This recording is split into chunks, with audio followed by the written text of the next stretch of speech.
Hello, everyone. Welcome, welcome, welcome. You're in the right spot if you are here for Vote Save America's 1 month out call. Yes, 1 month, I said it. But this is our 1 month out call for our Organizer Else volunteers. Yeah, 1 month until Election Day. We're here to get amped up, though. We're going to be talking about what's to come in this final month. We have a ton of really awesome people to talk to tonight. So let's all go ahead and get started by talking to each other. Let's introduce ourselves in the chat. Why not? There's already 500 people tuning in. I'm sure there's going to be more as we keep going. But shout out in the chat your name, pronouns, where you're tuning in from, maybe your Organizer Else team, Team East, Team West. Shout out Team East. I'll start. Hi, my name's Lauren, she, her. I'm a community associate here at Vote Save America, and I'm so excited to be joining y'all tonight virtually from Brooklyn, New York. Again, welcome, welcome. There's a ton of people here. We got Asheville, we got Rhode Island, we got South Jersey. What's up? Exciting stuff.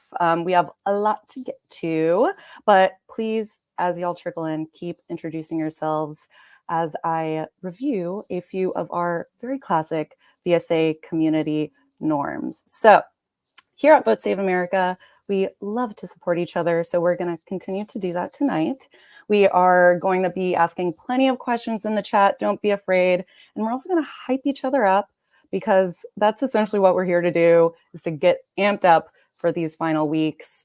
But one thing we aren't going to do in the chat is to spam it, please and thank you. But if you are feeling a little spicy, and you're feeling your Team East or Team West pride, go for it. If you know, you know. We love a friendly rivalry. And as always, like we organize, we are going to also have fun, or else. We love the threatening tone of it, but it keeps us on our toes. So again, keep introducing yourselves in the chat. We have everyone here. Southern Maine. Wow, Santa Barbara, California. We already have over 700 folks tuning in. Beautiful. Again, welcome, welcome everyone. Keep saying hi. But let's kind of go over what we're here for. What are we going to be talking about tonight? So again, in case you missed it, we have 1 month until the final day of voting, aka Election Day, in this 2024 election cycle, which means we're not only getting excited tonight during this call, but we are actively going to be signing up for volunteer shifts all night long. I'll talk about that more in just a second. You can actually go ahead and get started by going to the link you see ticking below me, votesaveamerica.com/2024. But in a few minutes, we are going to be hearing from Shaniqua McClendon, John Favreau, John Lovett, you may know him. We are also going to be having a Q&A with Hysteria hosts Alyssa, Mastromonaco, and Erin Ryan. Then we'll be joined by a few of our friends from some awesome, awesome groups that have come together in support for Kamala Harris this year, including Cat Ladies for Kamala, Swifties for Kamala, White Dudes for Harris. Really, really cool groups. Shout out if you're a part of any of those groups in the chat too, because I'm sure there's a handful of y'all. But we've got a ton of really beautiful people here. Great energy. Tonight's gonna rock. Let's get into it. Why not? Amazing. So in case y'all are new to Vote Save America, we have been working very hard these past few months organizing through our 2024 volunteer program called Organize or Else. We've partnered with dozens of campaigns and organizations across the country, and it's going to be these target races, ballot initiatives, campaigns that are up and down the ballot that are going to be our path to victory this year. And we as VSA we've been able to help provide the very necessary manpower virtually and on the ground by volunteering with these partners through direct voter contact, through things like canvassing, aka knocking on doors, and phone banking, and plenty of other really amazing volunteer actions. And this year, our Organizer Also program, we actually spiced it up a bit. I mentioned it already, but we split the country into two teams. So we have our Team East and our Team West. And both of these teams within this program, we've already made over 5 million voter contact attempts this year. Seriously, so cool. Truly amazing work. Huge thank you to everyone who's already been out there reaching these stellar numbers, snaps all around. But for those of y'all who are just now getting started, don't worry. We still have plenty of work to do. We still have a long way to go. 4 weeks feels like not that long, but also really long. I don't know. But don't worry. We have a ton of stuff ready to go, a ton of opportunities for y'all to get started. We have how many people here? We have 850 folks tuning in right now. There's probably going to be more. But guess what? We set a goal tonight. We're going to be signing up for at least 1,000 volunteer shifts tonight alone while we're all tuning in. We're going to be actively signing up for events simply because we have 850 people here. I know we're going to beat it. Easy as pie. So you're going to see me in and out tonight showing you the progress that we're going to be making towards this insane goal. It's going to be even better because I know if all 860 of us sign up for 2 shifts tonight, we're going to have to increase this goal over and over and over, which I could not be more excited about. This is awesome, actually. But yeah, so I'll be hopping back in and showing you all the progress that we've made throughout this call. Before we hear from our first round of guests, though, let's all pause, take a minute, and do our first round of signing up. So go to the link you see ticking below me. It's votesaveamerica.com/2024. Again, I'm going to pause here. Let's take 2 minutes. Everyone, open up another tab, toggle to a different browser, pull your phone out if you're on your computer, something, and go to this website. This site will be your evergreen place to go to sign up for your next volunteer event. Once you get there, you'll essentially be able to choose your own fighter. You have a few options. So once you see this site, you can either click on Phone Bank for Kamala in our many battleground states, or you can click on Phone Bank for other very crucial down ballot races, and or you can do all 3, honestly. And our third and final thing you can click on that site, you can find an in-person canvas near you. So let's go ahead and go there. Let's do it. Shout out in the chat what shifts you've signed up for in this moment right here, right now. Maybe you signed up before tonight. That's okay too. Don't worry. I think we're going to hit this goal, even if you signed up yesterday. I'm not mad at you, but do not worry. We're gonna reach this goal. So shout out in the chat what you're signing up for. I know personally, I'm going to be calling with our amazing partner, DCCC, this Thursday. Can't remember the time. I think it's 6 p.m. Eastern, but they host some amazing phone banks to turn out folks for our down ballot candidates to take back the House, essentially. So I'm really excited about that. They're a beautiful partner who honestly have some of the best organizers, really great trainings, really great support. So hopefully some of you might be joining me for DCCC. Amazing. Cool. So let me see in the chat who we're calling for. So Lori says she's going to be calling for Josh Riley, New York 19. Love it. Joanne is calling with Ohio Dems on Thursday. Love that. Marie, I know you're going to be knocking those doors. I love to see it. We're going to be knocking all weekend in Michigan. Okay. It seems like we're kind of all over the place, which is what we like to see. Beautiful. Okay, Lisa and Sarah, we love our partner Sister District on Sundays. They support state legislature candidates and again, really great training, really great phone banks, fun people. It's a fun time. And guess what? You get to make new friends while you call. Beautiful. Amazing. So don't worry, I'll be back with an update. I think in my mind, we've already made it to 500 shifts, but I'll let you know. Don't worry. But one quick update.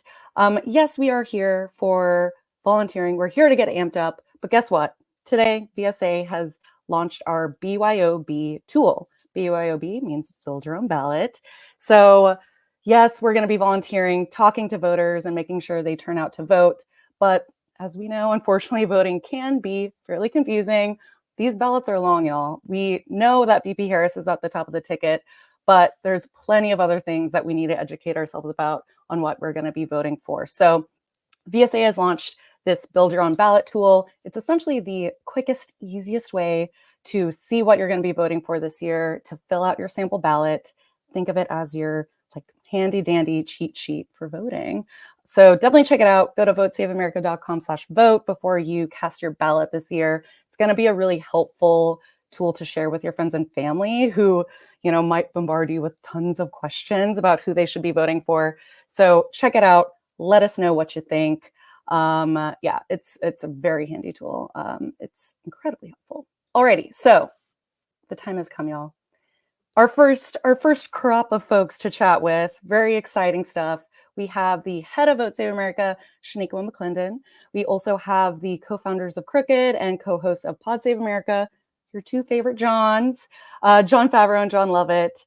Please welcome to the stage. It seems like y'all are all there together. Amazing. So I'm going to pass it off to you guys, and I'll see y'all later. Cool. Thank you, Lauren. We're not on. There okay. we are. There we are. And thank you, Lauren. Thank you for everyone who's joined today. I think the last she said there were at least like 500 people on here. So we really appreciate you all taking time with us as we're a month out. So I'm just going to jump right into our Q&A. The first question's for Lovett. Okay. And it's about Survivor. Sure, why wouldn't it be? Yes. That's actually a good question. Yeah, it wouldn't not be. This is about democracy. Exactly, and surviving it. Is there anything you can tell us about the show that we don't know yet?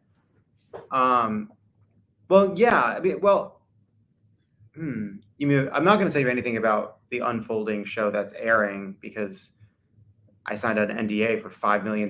Is there anything outside of the NDA? It was a fascinating experience. Like, it was really interesting to be like at the beating heart of this show that like changed TV, right? Like before Survivor, TV was something else, and then Survivor unlocked. Like all of a sudden, it was like, oh, it's like when we got Instagram and everybody started taking pictures of their food. And it was like, oh, I guess there was this innate need to share pictures of our food that we didn't know about until Instagram came along. And like Survivor unlocked this thing that there was a kind of reality TV that didn't exist that people really wanted. And it was really cool going into like the beating heart of this part of our culture and seeing how it was made and like how complicated it is, how seriously they take it. Speaking of food, what was the first meal you ate once you were off and back at the hotel?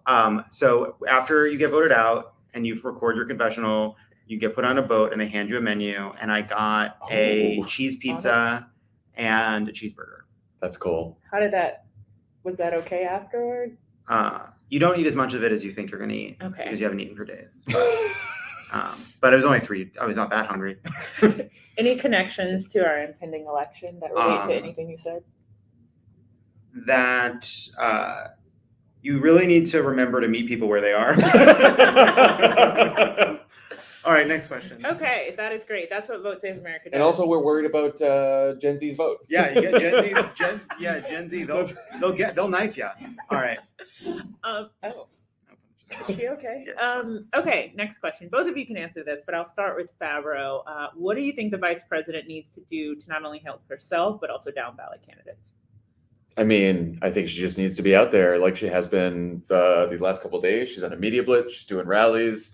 I heard her say on Howard Stern's show, she's like, I am barely sleeping. She's like, and I really like every day I'm asking, what more can I do? Because like the stakes are so high in this election. And I just keep thinking to myself, like, what else? And I think the answer is just to like, we've talked about this a million times, but in this media environment, like it's not enough to just do a couple big shows. Like she's got to go reach some really hard to reach audiences who are not consuming political content, who are not consuming even news as much as we all are. And so I think figuring out that media strategy in this last month is going to be the most important thing for her to do. Yeah, here's what I like. No campaign is perfect, and if we Democrats have to have perfect candidates who do a perfect job and never make mistakes in order to stop fascism, like deeper problems. Like she's doing an extraordinary job, better than anyone, even her biggest allies, could have ever hoped she would have done. She's doing her part. She's like, I'm sure there are plenty of people who have criticisms of various ways in which the campaign, but like they are doing their jobs. It really, I think, like we are fortunate. We have the best candidate we could have hoped for, who's doing her part And I do think winning or losing is really going to be incumbent on us. I just Yep. like complaints should be directed downward. It is up to us to get on the doors to make the calls. Like I want to make sure I'm saying this now, because if we do lose, and we could, there'll be a lot of recrimination. I really, anybody who attempts to lay it at Kamala Harris's feet, like I will find an argument for me. Okay, well, you all have actually already been doing that. You've been knocking on doors a lot lately. What have you been hearing as you've been talking to voters? Same shit. People are worried about cost of living, worried about abortion, and some people just, we were in Ann Arbor knocking on doors, and you can imagine there were a lot of Harris supporters on the doors, but we were also knocking on doors for 2 candidates for the Supreme Court in Michigan, and for Alyssa Slotkin as well. There's a couple people who are like, oh yeah, I'm going to vote for, I know I'm going to vote for Kamala. And we're like, oh, do you know about the Supreme Court? Do you know about Alyssa Slotkin? And they're like, no, I didn't know about that. It's like, well, here's some literature. So there's just some people who are not, even now at this late stage, like totally keyed in on the race, which is why it's so important to go do this, because we talk a lot about persuasion and finding someone who's like, I don't know if I'm going to vote for Trump or Kamala, and there's going to be some of that, but there's also just people who don't know yet, and reaching out to them, texting them, calling them, knocking on doors is going to be really important. The only thing I would add is just that, like, I think I've been going, I feel like I've ended up at 2 kinds of doors. One of the, like, you had some tough ones. Yeah, like in the college, like I've knocked doors in Madison and some kind of, I think, more liberal, progressive spots in other cities, and that's really rewarding. You're just like, they open the door, they're like, I'm voting for everything. I'm voting all the way down. I know all the rules. Recognize you the second you knock on the door. Like, I'm knocking on doors myself. Let's go knock on doors together. And like, that's a really, like, you just feel the amount of engagement from people that really care about this, people that have been paying attention with their eyes wide open since 2016.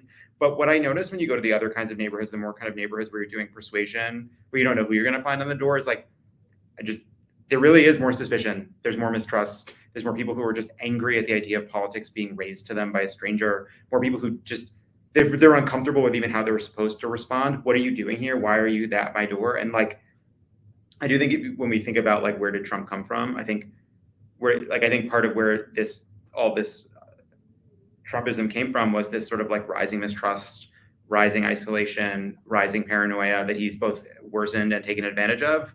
And like, just remembering that, like, the Trump field operation is trying to undermine elections, stop vote counting. Our field operation is doing democracy, and like remembering that when you're out there on the doors, you are a kind of a representative, not just of these Democrats, but of like the act of doing basic democratic politics, which I think should be both heartening, but also a reminder of the stakes. Yeah, really important task. Okay, in California, everyone gets their ballot in the mail. Have you gotten yours? No, but I got a text right before we left for our tour swing from the LA County Registrar that says, like, your ballot has been mailed. It's on its way. So I'm eagerly awaiting the ballot to arrive at my home. Cinda filled hers out already. I don't know what the delay is for you two. But have you researched your ballot yet? We have the Build Your Own Ballot tool. And so, really, Lauren's already mentioned that we have this tool. But when you get your ballot, why would it be wise to use our Build Your Own Ballot tool? Oh my gosh. I mean, as we are the biggest political junkies of all time and are constantly consuming political news all day long, and I still don't know enough about the down ballot races that we will be voting on here in Los Angeles. So as soon as I get my ballot, I'm going to pull up the Build Your Own Ballot tool, and I'm going to research everything, and that's going to help me figure out all the down ballot races. And ballot measures. California and always has so many ballot measures. And they're written to be confusing. I usually, like, before, what I would do is I have a friend who knows everything about California politics, and I just call him and I'm just like, all right, let's start at the top. We're going through one by one. What is this one about? Oh, it sounds like it's good to help. Oh, this doesn't help homeless people. This makes life much, much worse. That kind of thing. Yeah. Well, you all can do that for your friends too with our Build Your Own Ballot tool, but you can also just send it out to people who are trying to figure out who to vote for. We get a lot of feedback that the judicial races are not something that most people give guidance out on. So you'll be able to find that on our Build Your Own Ballot tool. And we hope you will all use it. Okay, we have one last question, and this is kind of directed at everyone here, but I'm going to ask John and John. What would you tell our volunteers as they go into the last month of the election? Yeah. first of all, thank you for being part of Vote Save America and being this engaged. We hear from campaigns all the time. Vote Save America volunteers are their most reliable, most enthusiastic, most valuable, most important volunteers. It means the world to us that you have signed up, and not just signed up, but become part of the community. We know how many people listen to Pod Save America. Not enough of them are signing up. You have, and like, you know, you're not just listening, you're not just consuming, you're actually out there doing it. Like, we are trying to, I think like we should all try to go to bed on election night knowing that we did everything we could. Like, I want us to wait. If we don't get the outcome we want, it won't be because we didn't knock on the doors, because we didn't try. It'll be because we weren't able to overcome the propaganda, the cynicism, the negativity, the misinformation, the confusion, the outright the outright campaign to confuse and smear Democrats. But it won't be because people like you didn't knock on doors and do their part. So keep your heads up, keep doing what you're doing, get as many people as you can, and you know, see you on the other side, I guess. We have done this for a long time. We've been volunteering and canvassing and phone banking for a long time. So I know how it goes. You can make like 10, 15 calls or texts or doors, and you don't get a good conversation. Sometimes you don't get any conversation, and you're like, okay, well, it feels like I did something at least, but I don't really feel like I made a difference. This is a volume game. You just keep taking reps. Mm-hmm. You go out there, you knock on more doors, because really all it takes is a couple conversations where you're either persuading someone to vote for your candidate, or just reminding them, or just getting them out. And like a couple people per precinct is what makes the difference in a lot of these swing states. And so like, never think that what you're doing doesn't matter or doesn't matter much, because it really, really does. And that is even true if you have like one or two really good conversations between now and election day. Yeah. And the way that you make sure you have one or two good conversations is to do it more, is to every day wake up and think, what more can I do? Which is exactly what Kamala Harris was saying today. We should have the same view as her, and then constantly be asking ourselves, what more can I do? And the bonus of that is, while you're thinking about doing more and actually doing more, you're thinking less about how fucking nervous we all are about the outcome of the election. Because the only way to get that out of your mind is to just keep doing shit. Yeah, or That's drugs. Drugs too. Okay, you can save those for after the election. We need to volunteer for now. But those are all of our questions now. I'm going to pass it back to Lauren. But thank you so much for having us. And Thanks, Lauren. Yeah, Thanks, everyone. Thanks, Lauren. thank you Thanks, for guys. doing. Thank you. Some very wise words that we just heard. I'm really excited. John is right. It's a volume game, folks. And you know what helps making sure that we have those 2 to 5, 5 to 10 really important conversations is signing up for a lot of volunteer shifts. So let's, like I promised, let's check in on our volunteer shift drive progress. We already have 1,200 people on this call. Let's see how many shifts we've had so far. So our goal is 1,000. Check it out. We already have 255. We're only about 20 minutes in. Let's all take another minute, because again, if all of us this second in this moment who are tuning in signs up for at least 2 phone banks, at least a phone bank and a canvas, at least 2 canvases, we are going to have to double our goal. So let's all take a minute, go to votesaveamerica.com/2024 and figure out where you want to volunteer, who you want to volunteer for. The world is your oyster. There's so many options, honestly. So you can definitely find something that will fit for your schedule. Go for it. Shout out in the chat if you keep signing up, what you signed up for, because odds are someone here signed up for a very similar shift, if not the exact same one, and maybe you'll see each other then. But as a heads up, all of the events that we have through our partners do start with the training at the beginning of every single shift. So don't worry. Once you sign up, you'll get all of the information that you need, all of the training that you need to go out and talk to voters. It's like Lovett mentioned earlier, our field operation is doing democracy. Like, this is the work this is how we fix democracy, how we save it, how we defend it. It's out on the field, and that's what we're here to do. So keep signing up, keep going to that website, and start sharing it out too. Text it to folks, email it to folks, post it on your Instagram story. It's my favorite thing to do.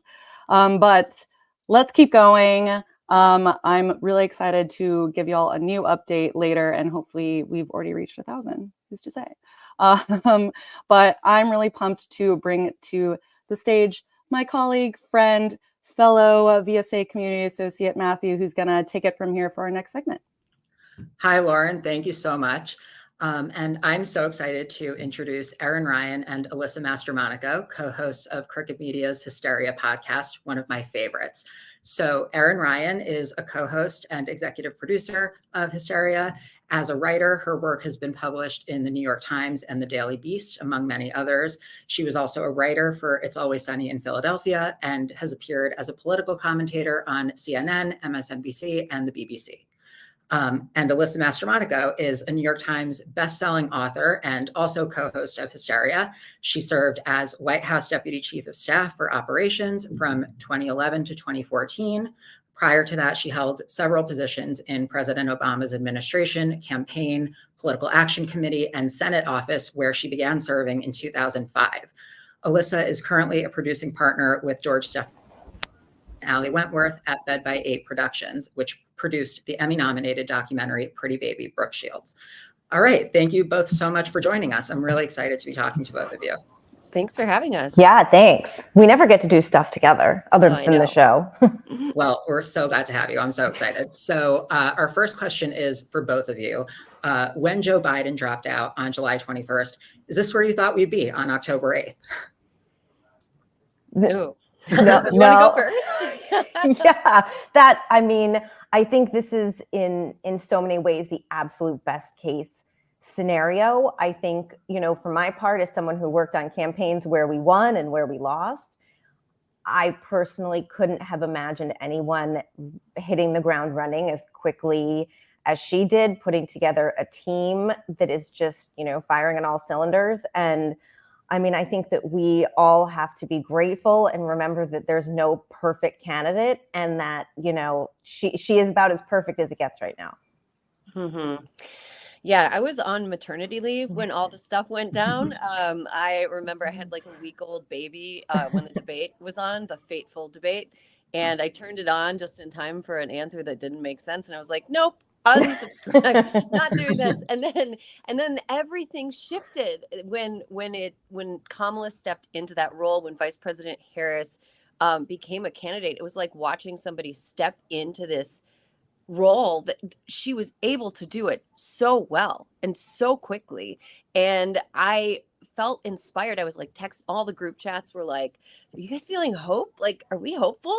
Are we so excited now? Like, and all people who maybe when Harris was running in 2020 were not as excited about her were suddenly like, I love her as a candidate. She is the perfect person for this moment. And no, I did not expect to be here. And every day I wake up like pleasantly surprised where I'm like, oh, hopeful. I'm hopeful.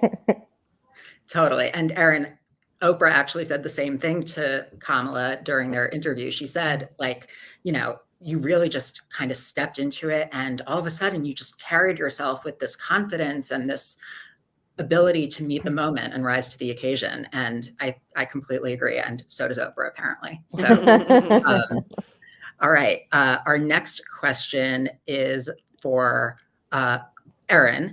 How do you think the political landscape has changed for women candidates since Hillary Clinton's 2016 presidential campaign? And how is Vice President Harris navigating the challenges women face in politics? Yeah, well, that's a simple question with an easy answer. So, 2016 was so demoralizing for so many people. And after it happened, there was such a constructive rage, I want to say. Like, I was in DC for both the inauguration, not for fun, obviously, for the inauguration and then the Women's March a few days later. And the shift in how things felt, the energy in the air was just, it was a total 180. And I remember thinking, this is something, what the anger that is being peacefully expressed by these women and men, but mostly women, is something. And then in 2018, we saw a historic flipping of the House, and that was led in part by women candidates, many of whom decided to run because they were just like, oh no, after 2016, this will not stand. And then in 2020 and 2022, we also saw record high levels of women running for office and female candidates and people getting elected. I think the most ever number of female senators we had was 26, and that was set in 2020 to 2021. So this year we are off that record. We don't have the most women ever running for office in either of the federal houses of the legislature or at the state level. But there's still a lot more women running than were running like a decade ago. You know, we're trending in a positive direction. I think that the rage, something that I kind of think about a lot, is about a year after the Dobbs decision came down, there was some research that came out that polled women and asked, like, how mad are you about Dobbs? And they were still just as mad as they were when Dobbs was overturned. And I think that a lot of the political press and the general public and elected officials, like male elected officials, underestimate how long we can stay mad and how mad we still are. I think that 2016, the betrayal, the hurt, the disappointment, the distress, and some people were even like kind of lightly traumatized by it. It's still fresh in people's minds, and people are still feeling motivated. And in some ways that's expressed by running for office. In other ways it's expressed by volunteering and just talking to people and being vocal about politics and being engaged in politics. So this is a long way of saying, I think that there is still that thread of anger from 2016 that drives people who are running for office, and that is driving this giant electorate of women this time around. So I'm encouraged. We're dipping a little this year, but I think we're going to keep increasing the number of women that are running for office.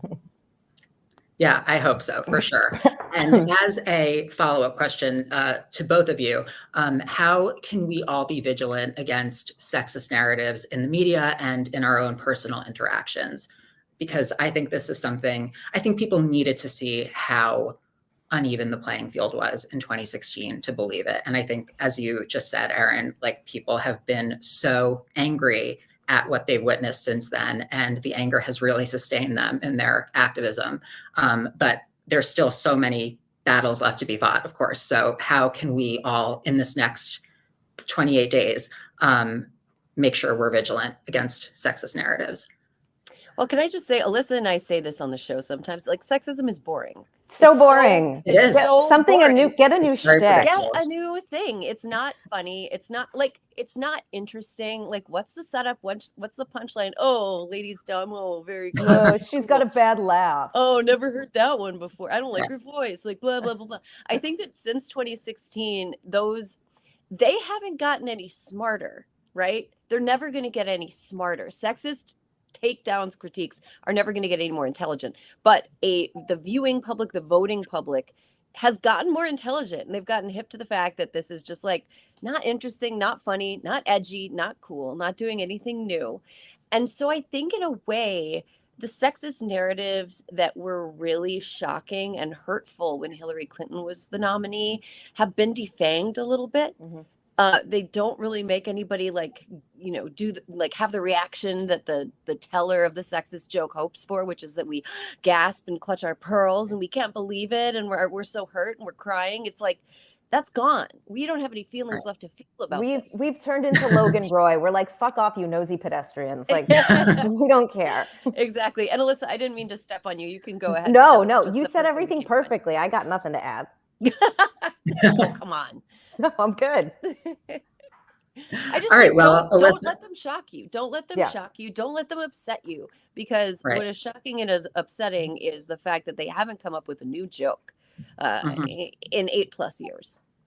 Yeah, totally. And I feel like I've been seeing this just in the latest news cycle with the debate about how many interviews should be doing, or her policy proposals. And it's like, would you ever be asking these questions of a male candidate or holding a male candidate to this high standard, especially when the other option They're is literally not.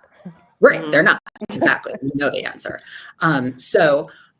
Alyssa, I've been loving the recurring segment on Hysteria, Get In Losers, We're Going Voting, which amazing title, by the way. And for those who don't know, you interview various down ballot candidates. I particularly loved hearing from Representative Andrea Salinas in Oregon, because I know we have so many VSA volunteers in Oregon who have been canvassing for her on weekends.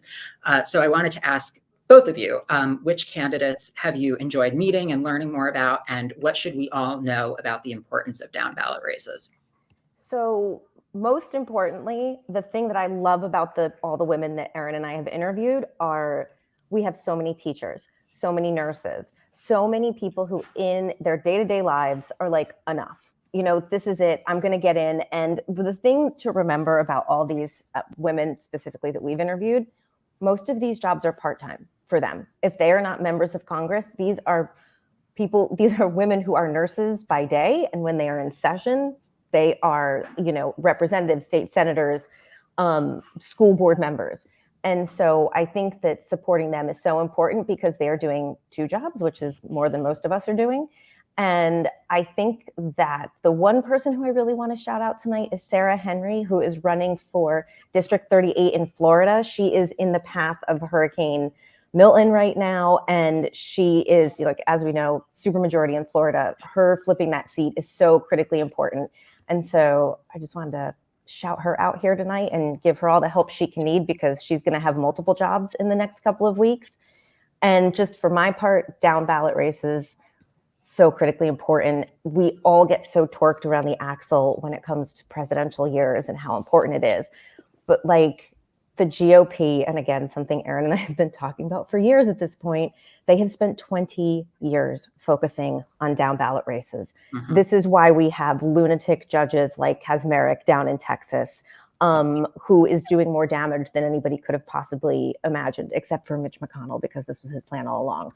So, we need judges, school board members. I mean, the coroner is up for election by me. And so, these are some of the most important things that we can be focusing on, because when we see book bans, when we see abortion, these are some of the frontline workers. And so that's why I think they're so important. Mm-hmm. Yeah, I mean, I want to echo everything Alyssa said. Surprise, mind meld once again. But I also want to say that, I really enjoyed talking to Susan Wild from Pennsylvania. Pennsylvania, my in-laws' home state, so I have to give a shout out to Pennsylvania. I care deeply about it and hear a lot more about Pennsylvania politics than I used to. But it is the state, this election, that a lot of people are saying could determine so much, the outcome of the presidential race. Every single race in Pennsylvania, top to bottom, is razor thin. It is the purplest of purple states, and it is really important that Susan Wild is reelected in Pennsylvania. Yeah. I also want to talk about down ballot races importance, because I live in California. Alyssa lives in New York. You live in a place as blue as one of those places, and you're just like, well, what does it even matter? Why am I even, not that it doesn't matter, just that you're not going to be part of the deciding factor in the presidential race's outcome. But what you are going to do is determine whether or not Mike Johnson gets handed that gavel again. California, New York, blue states with winnable seats down ballot are how we decide whether or not we have to look at his face, like his weird, like, Leave It to Beaver dad Kevin Spacey face. Check out our Fuck That Guy on the YouTube channel. Yeah, you can check out Fuck That Guy really on YouTube. We did a fun little fun episode on him. It's not only that, though. It's what's going on in your own state house. Mm-hmm. And as long as we have a Supreme Court that's like, leave your bodily autonomy up to the states, then I guess you should be really be really cognizant of who you're electing at the state level. So these down ballot races from your state legislature to the head of public education in your state, whatever that organization is called in your respective states, to like the makeup of Congress itself. It's super, super important because the president can only do so many things unilaterally. The Supreme Court says commit crimes is one of them, as long as they're part of their official duties. But the president isn't the only important office in the country, and we need a Congress that represents our interests from the state level all the way up to the federal level. Like, greatest example, real quick, in North Carolina, superintendent of schools, the two choices, one has been the superintendent of the third largest school district. The other doesn't believe in public education. I mean, these are like very important choices people are going to be making. Yeah, no other job can you show up to the interview and be like, I hate this company. I hate it, and I didn't even do it with my own kids. Company. Yeah, right. I want to burn this company down. Yeah. Top Great two point. candidates. Yeah. So elect someone who doesn't want to burn the whole thing down. Couldn't have said it better. All right. So our final question, what should we expect GOTV to look like in 2024? And how is volunteering different in the final month of a campaign? I mean, you just got to go. And I think that for so many people, that the problem is you feel like you want to do so much. Any amount you can do is great. That is from now until election day, whether it is signing up for shifts, which I know we're doing tonight, signing up for shifts for canvassing and for phone banking, but also being a poll worker, driving people to driving people to early vote and to vote on election day. All these things are important, and you can help in any way that you can. And don't ever feel bad that that a little is too little. Mm-hmm. One thing I've been thinking about a lot when it comes to getting out the vote is, just like Alyssa said, just do whatever you can. But there are other ways you should sign up for volunteer shifts if you have the time and the bandwidth to do that. Donate if you have the ability to do that. But there are other ways to donate and get involved too. Like, do you have a friend that has little kids that you really could use like a babysitter for like an hour or two while she goes and votes in person? Like, do you have somebody who really, needs, do you have kids and maybe you have mom friends and you can all or dad friends and you can all take turns watching each other's kids while you go vote? Like, how can you enable as many people as possible in your community to vote? And another way that works is have conversations with people. You don't have to go knock on strangers' doors. Talk to your friends. Talk to people talk to your coworkers, talk to your colleagues. I mean, I'm a little bit, I work at Crooked, so I can't are you voting? I mean, it's pretty much a given. But talk to your coworkers that your work wife, your work husband, the people that you always stand at the bus stop with, take the temperature. How do they feel about talking about politics? And then make sure that they know how to check their voter registration. And if they're not registered, get registered. Just be an evangelical for democracy, the right kind of democracy, the kind of democracy where everybody's vote counts and where the people who are elected officials actually represent the interests of the voters and not the will of billionaires and corporations. Perfectly said. Well, thank you both so much again for joining us this evening. I love talking to you. I'm so jealous that you guys get to just do this every week. But we all get to listen, which is the best. So everyone listen to Hysteria. Thank you so much. And thank you so much again. And I will pass the mic back to Lauren. Thank you so much, Matthew. Thank you, Alyssa, Erin. Great. Please listen to Hysteria because you get to listen to that every week. Beautiful. They shared, again, more wise words. That's why we brought all of our special guests here. But you know what I'm about to say. Let's check in on our volunteer shift drive. We have 648 shift signups in 40 minutes. Beautiful, folks. But guess what? Our goal is 1,000. We have basically 900 people still on this call. Sign up one more time. Maybe you already signed up every week in the next 4 weeks, but like I had mentioned earlier, now you get to send this sign up link to your networks, to your friends and family. Text it to your family group text, drop it in DMs, post it on your socials, email it out, shout out in the chat who you're going to continue to recruit, what you're going to recruit them for. I did see a few really great comments in the chat. So Dorian says, thank you. I was persuasive enough, so you added a second commitment to call PA. I love that. Casey here signed up for 2 phone banking shifts. Let's freaking go. I'm on this same boat with this Erin. Okay, I want to see that number rise.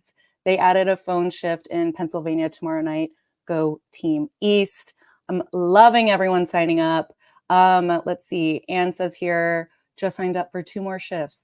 That's the comment I want to see. Be in the chat making this comment. So go to votesaveamerica.com/2024. Keep it going. And I'll close off this update with Alex's comment here. Leave it on the field, folks, because there's a lot of work that we got to do. But before we keep volunteering, we have some really more amazing people to chat with tonight.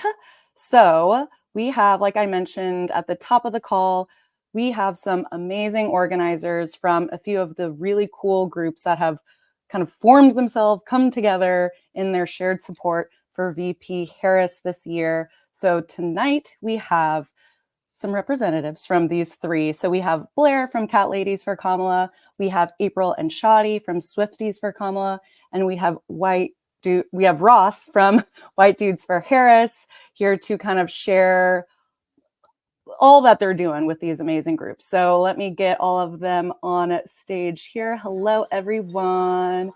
Hey guys. Hello. What's up? What's up? Hi, everyone. Hello. We made it. Beautiful. So we're here. Yay. So welcome, everyone. Thank you for taking the time and joining us.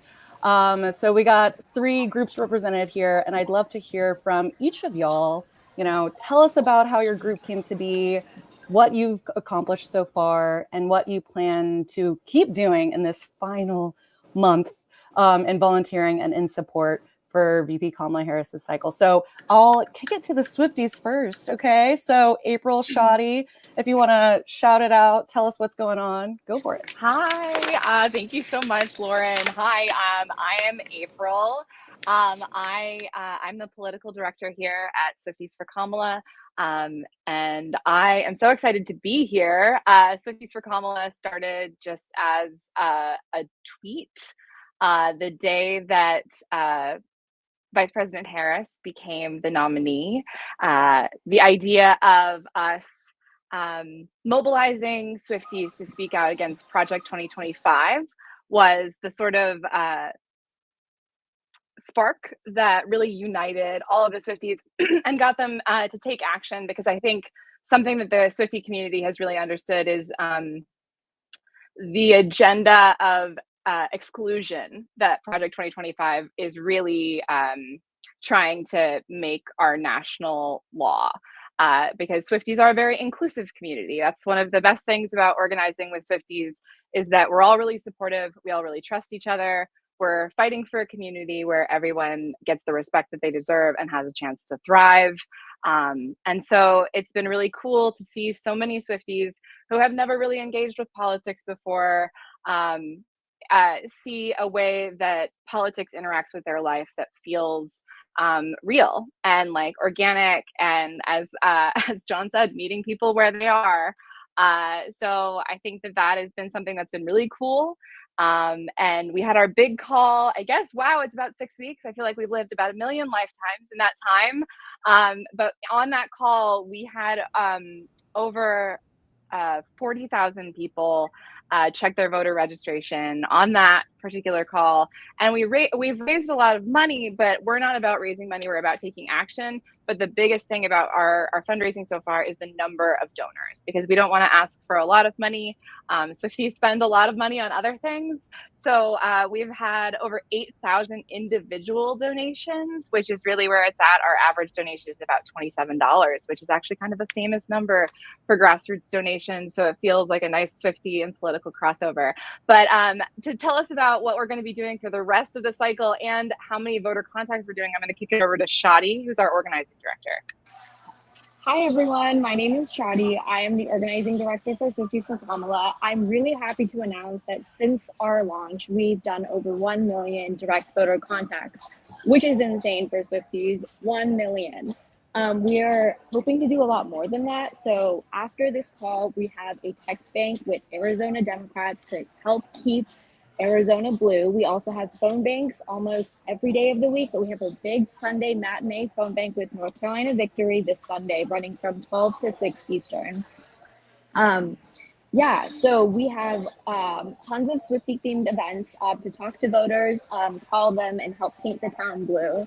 We're so excited to be hosting these events with our amazing partners, and we hope to see you all on a phone or text bank shift. Yeah, I'll just close it out really fast by saying we say make the friendship bracelets, and we think that making the friendship bracelets is where you can start up a conversation with someone. And so for some of our volunteers, that's a phone bank, and for some of our volunteers, that's making a friendship bracelet and starting a conversation there. So find whatever way you can to connect.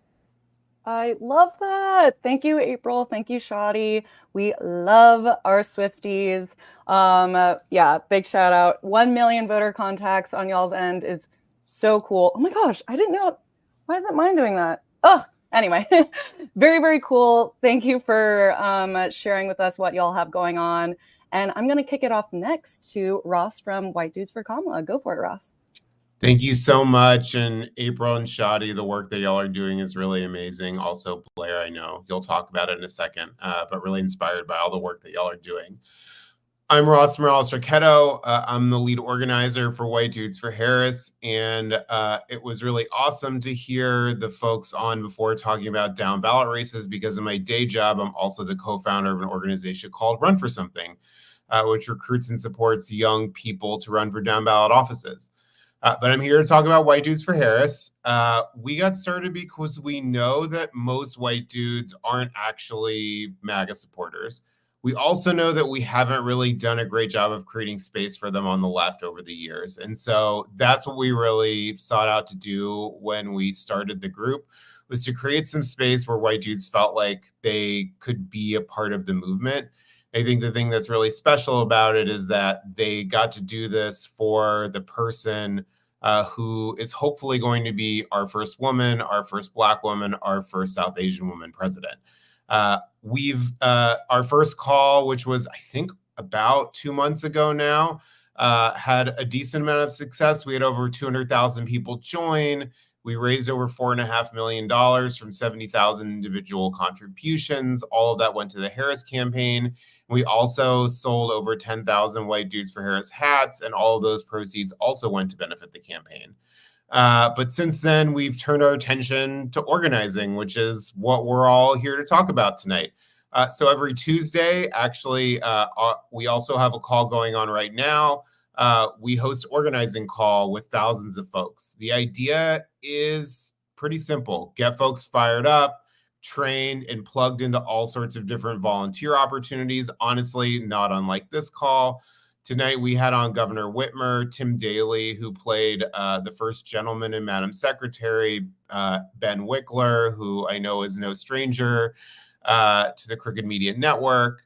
The campaign has what it needs, or will have what it needs in terms of money. And so right now it's time for us to leave it all in the field. So when we first started White Dudes for Harris, I was really asking myself the question, like, what am I going to tell the next generation I did when we were facing fascism? And that's really why we started this movement. So, in the last month, we all need to leave it on the field. If you want to sign up to volunteer with White Dudes for Harris, you can go to whitedudesforharris.com. You need to knock on doors, make calls, text your friends, write letters, have parties where you make friendship bracelets. I actually am not wearing mine tonight, but I do have some friendship bracelets. Whatever it is that you can do, you need to do. We have less than 30 days left. We can't say to the next generation that we didn't leave it out on the field. Thank you so much for having me. It's really an honor to be here with so many friends.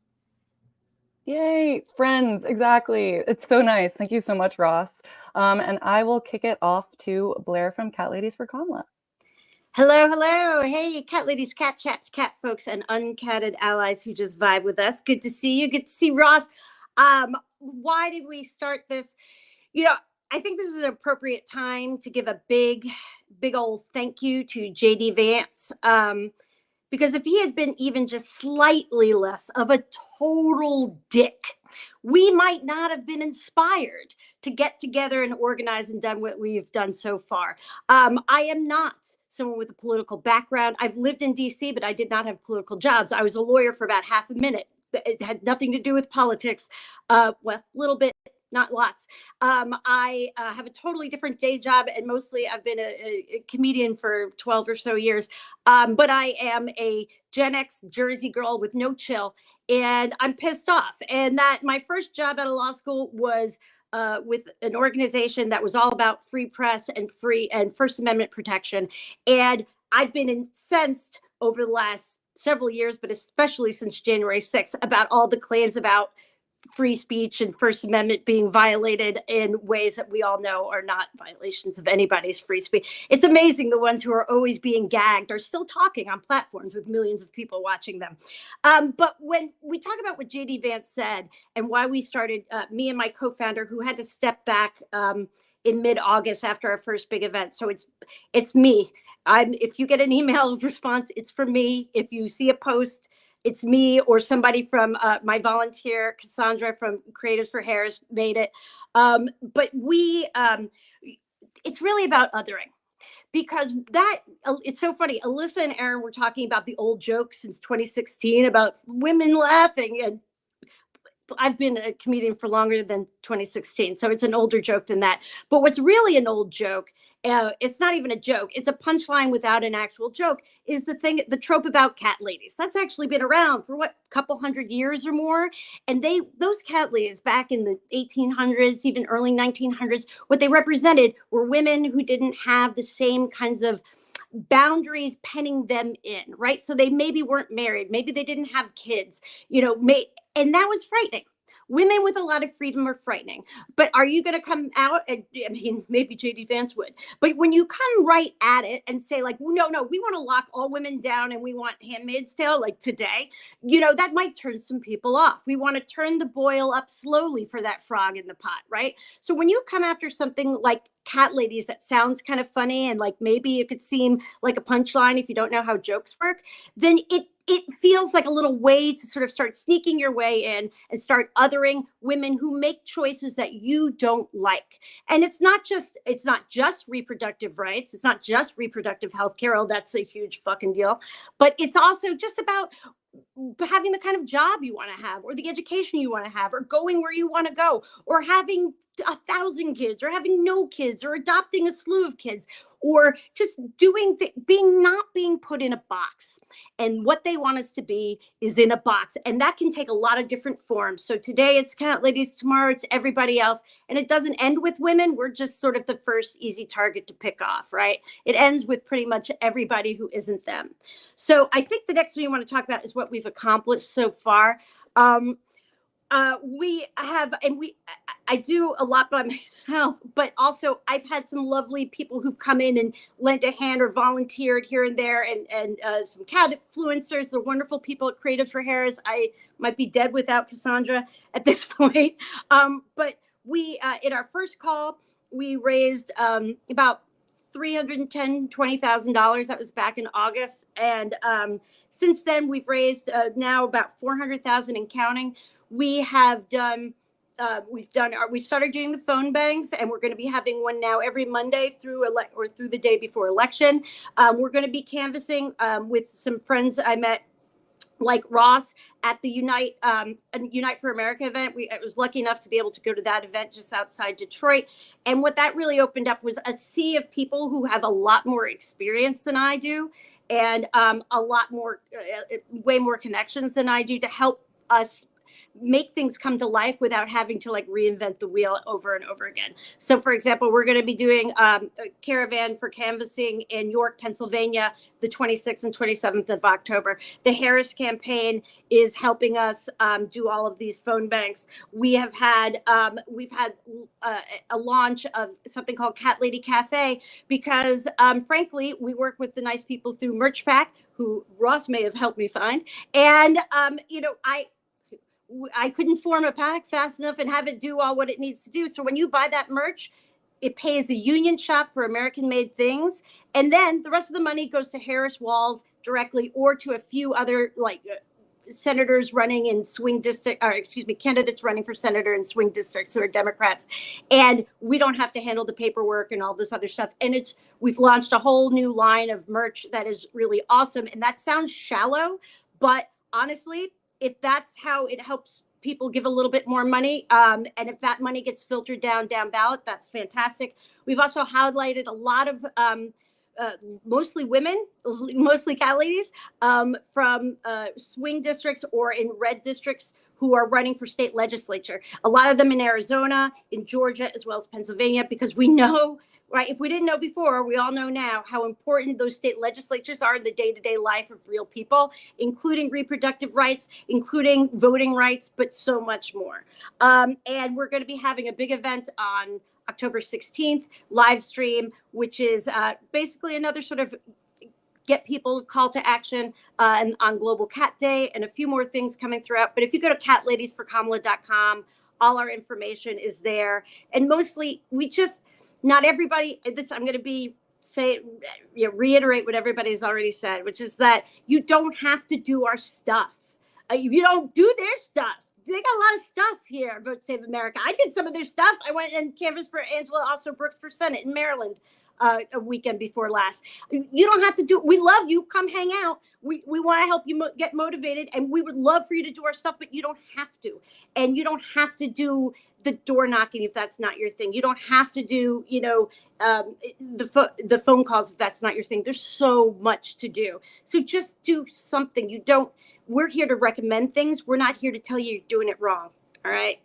I'm talking from someone who started from scratch 8 or 9 weeks ago and did everything wrong. I'm sure you killed it, Blair. Come on. But I love that final sentiment, what you just said. Let's do something. There's just so much to do. And thank you again to Blair, to Ross, to Shadi, to April for sharing what y'all have been doing, what you brought tons of people into, your shared experiences, and you're going to keep doing some beautiful things together. Thank you for joining us. Shout out, give them claps in the comments, everyone. Yeah. Thank you. Thank you. Thank you. We will see y'all soon. Thank you so much, y'all. So we still have some time left with each other. Don't you worry.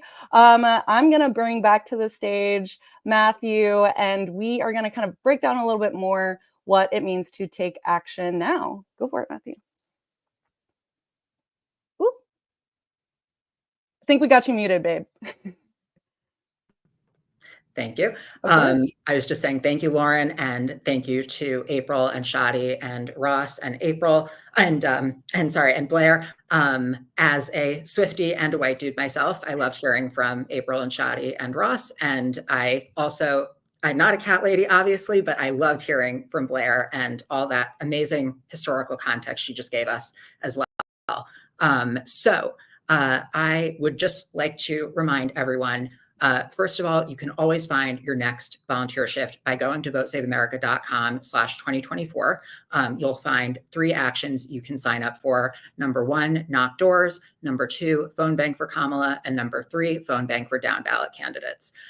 Second, keep an eye on your inbox because we will be sending you weekly emails with all different updates and volunteer opportunities. And finally, you can find all this information and more if you join us in Slack.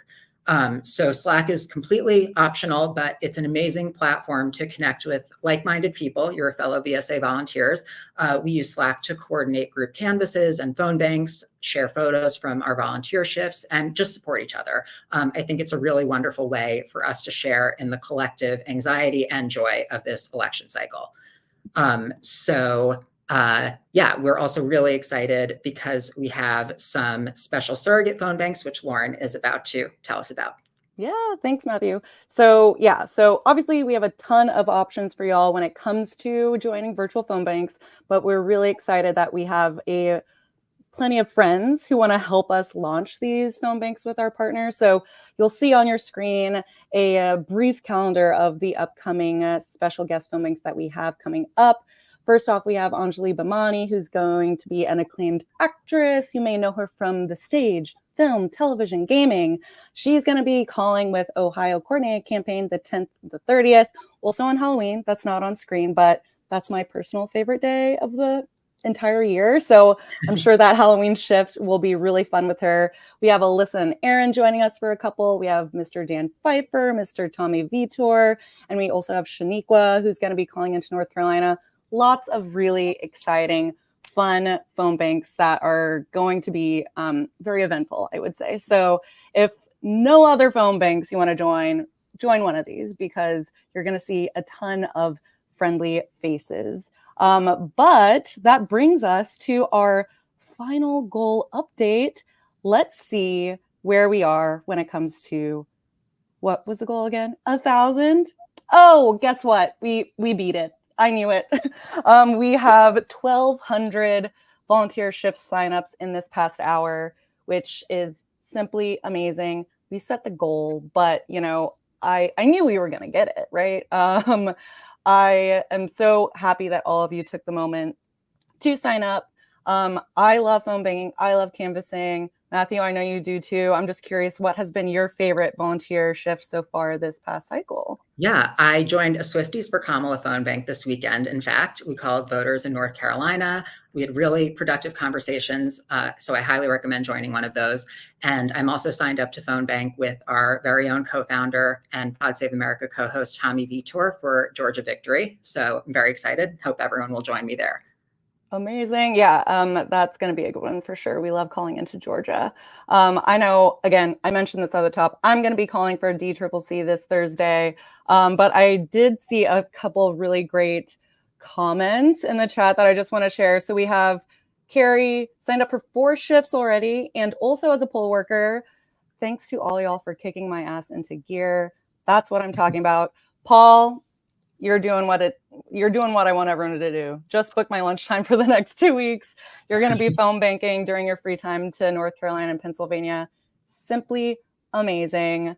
Keep signing up. The time to take action is now. I'm obviously amped up, and by the look of us blowing our goal out of the water, y'all are tuned in and amped up as well, because with so much on the line and so little time, we need to reach as many voters as possible, not just on behalf of VP Harris and Governor Walz, but on behalf of all of the amazing down ballot candidates that you mentioned, Matthew, with Alyssa and Erin, all of the really important ballot measures that Shaniqua had mentioned at the top.